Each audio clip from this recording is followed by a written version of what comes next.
జలుబు వచ్చినప్పుడల్లా యాంటీబయాటిక్స్ వేస్తున్నారా? ఇది ప్రతిసారి అవసరం ఉండకపోవచ్చు.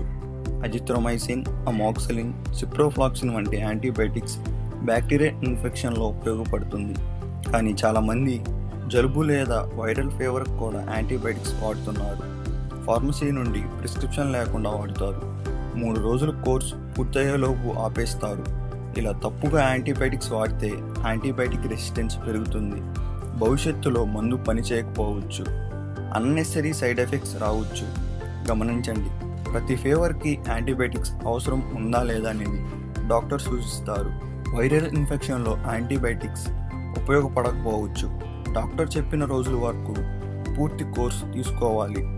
యాంటీబయాటిక్స్ను సరైన విధంగా వాడడం మన ఆరోగ్యానికి మాత్రమే కాదు, సమాజ ఆరోగ్యానికి కూడా చాలా ముఖ్యం. ఈ వీడియో విద్యాపరమైన సమాచారం కోసం మాత్రమే.